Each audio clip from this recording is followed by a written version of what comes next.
Let's have a look at what's grabbing headlines in the press. Solange Mougin is joining us here on set. She's starting off with those world leaders discussing the situation, as we told you about in the news, in Ukraine. Yeah, as the G7 summit winds down and the NATO summit is about to get going, the Group of Seven called yesterday's Russian missile strike on a crowded Ukrainian shopping mall a war crime, and the British paper The Daily Express said on its front page that it is a crime against humanity.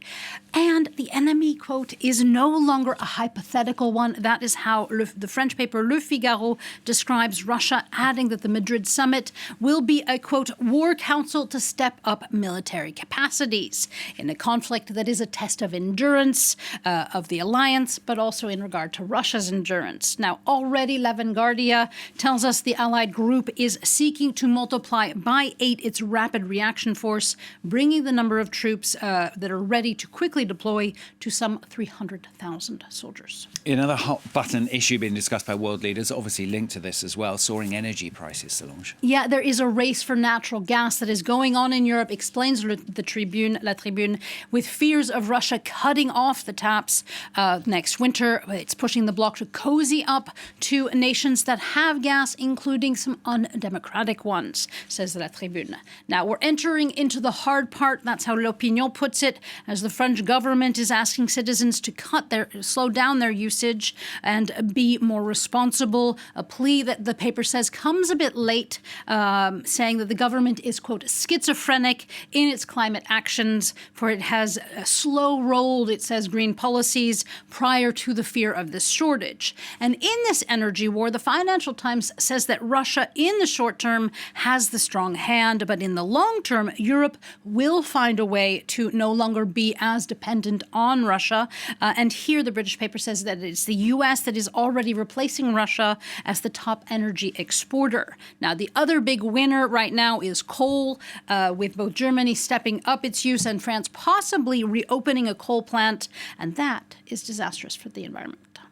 Some good environmental news for you now, though. Our own waste could make the world a little bit less dependent on Russia, apparently. Yeah, those expensive fertilizers coming from Russia, well, they may not be needed as much as thought. The Guardian tells us that a study found that sustainable practices such as using manure and compost can replace most chemical use fertilizers, with crop yields staying quite high.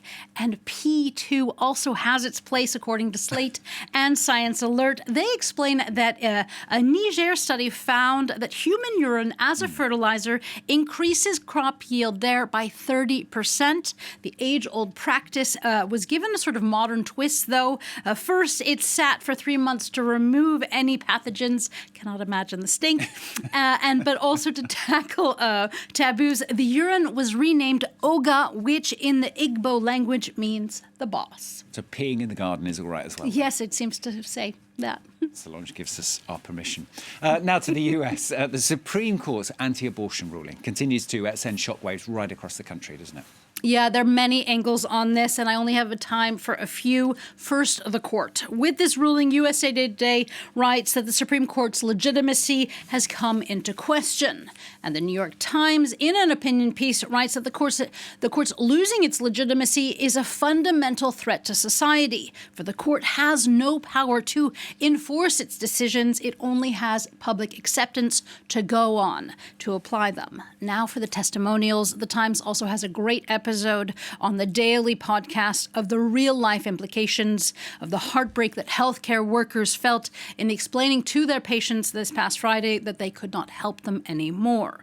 Meanwhile, Le Monde, it's looking at what this could mean for American women's privacy in regard to tech, that essentially a person's search history of abortion clinics or even period apps could eventually potentially be used against them in some states. Cartoonists are also on this one, aren't they? Yeah, human rights have turned into man's rights. That is the message by illustrator Hal today in Cartooning for Peace from Le Monde. And with abortion, Republicans are now potentially looking for a way to keep women from crossing state lines. And Telnies of the Washington Post has in her cartoon an officer asking if there are any pregnant women in the car. And the Post actually has a great interview article article. It's a compilation of cartoons today of his maternity ward turned forced birth center. The cartoonist Lalo said rich women will be able to get abortions whenever they want. This is unjustly aimed at poor and women of color,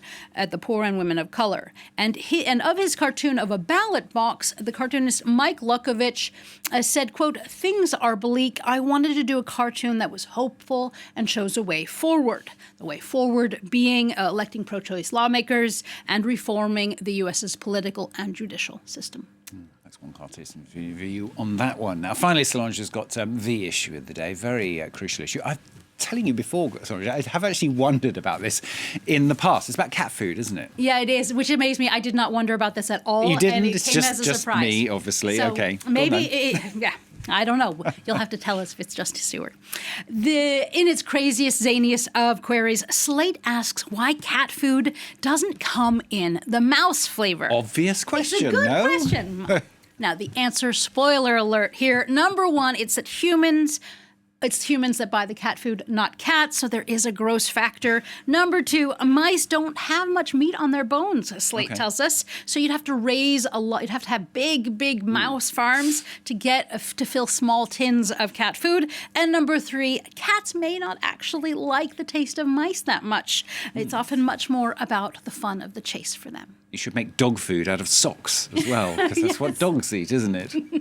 It is, as far as I'm aware, anyway. Knitting yarn for cat food. Well, there you go. Solange is telling us all those handy new hints niche that we market. needed to know today. Solange Moujon, thank you very much. Solange Moujon, bringing us the newspapers here on France 24. A lot more